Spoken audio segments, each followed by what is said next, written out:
جس دن supreme court کا فیصلہ آیا تھا آپ نے کہا تھا کہ جی پی ٹی آئی ٹوٹ پھوٹ کا شکار ہو جائے گی، لیکن آج ہم نے دیکھا ان کی پارلیمانی پارٹی کا اجلاس تھا، اس میں سینیٹرز بھی تھے، ایم این ایز، ان کے پارٹی لیڈر 41 میں سے 37 جو ہے ان کو سرٹیفکیٹ بھی اپنا دے چکے ہیں، تو پھر پی ٹی آئی تو ابھی یونائٹڈ ہے۔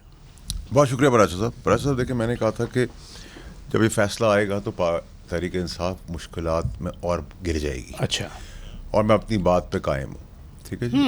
اور دھڑے تو آپ کو پتہ ہے، نظر آ رہے ہیں آپ کو، ایک بیگم صاحبہ کا دھڑا ہے، ایک علیمہ صاحبہ کا دھڑا ہے، ایک پرانی پی ٹی آئی کا دھڑا ہے، ایک وکیلوں کا دھڑا ہے، ایک عمر ایوب کا دھڑا ہے، ایک گنڈاپور کا دھڑا ہے، ایک مروت کا دھڑا ہے۔ تو 6-8 دھڑے تو میں نے آپ کو بتا دیے ہیں، نمبر 1۔ نمبر 2 یہ کہ آپ کے پاس اب کوئی دو رائے نہیں ہونی چاہیے۔ آج جس قسم کے نعرے آپ کی فوج کے لیے نکالے گئے تو 9 مئی کے ساتھ آپ کو لائٹ کر دیں۔ نمبر 2 یہ کہ دیکھیں ہماری جو اسٹیبلشمنٹ ہے پراچا صاحب، وہ بڑے اطمینان سے، تحمل سے اپنی دہشت گردی کی محاذ پہ روز شہادتیں دے رہی ہے، کئی سالوں سے لڑ رہی ہے، اور ان کے اندر تسلسل ہے، پیشنس کے ساتھ، تحمل کے ساتھ، اپنی اسٹریٹجی کے تحت دہشت گردوں کو فیس کر رہی ہے، روز شہادتیں دے رہی ہے۔ اس کا مطلب یہ ہوا کہ ان کی اسٹریٹجی اگینسٹ دہشت گرد کلیئر ہے۔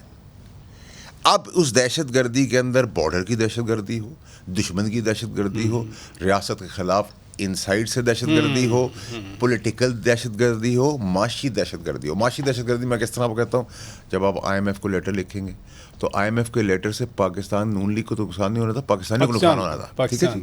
نمبر 2 یہ کہ آپ یہ جو گالم گلوچ کی ایس آئی ایف سی میں سیاست کر رہے تھے، تو انویسٹمنٹ نواز شریف کے لیے تو نہیں آ رہا تھا، انویسٹمنٹ پاکستان کے لیے آ رہا تھا، پاکستان کے لیے۔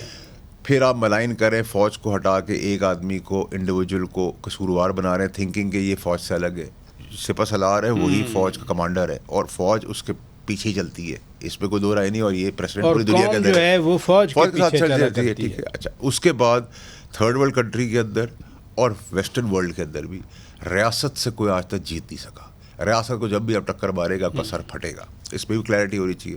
9 مئی کے اندر دہشت گردی ہے ریاست کے خلاف، وہ کلیئرٹی ہو گئی، اس دہشت گردی کو ایڈریس کرے گی اسٹیبلشمنٹ، اس میں دو رائے نہ رکھے، ٹھیک ہے جی، کوئی ایف بٹ نہیں، کلیئرٹی ہے۔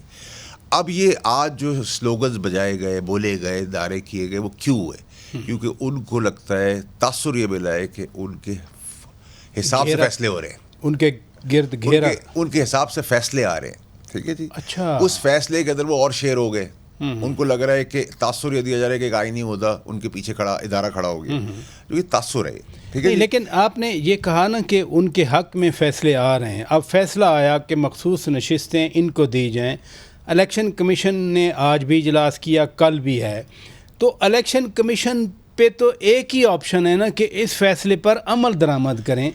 پراچا صاحب دیکھیں، میں آپ کو بڑا کلیئرٹی سے بتاتا ہوں کہ آئین نے کہا ہے کہ 3 دن آپ کو دیے جاتے ہیں، ٹھیک ہے۔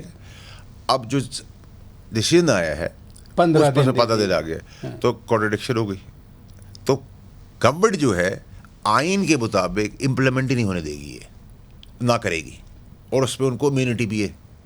کلیئرٹی رکھے، سیدھا رکھے پراچا صاحب، آپ سمجھ گئے۔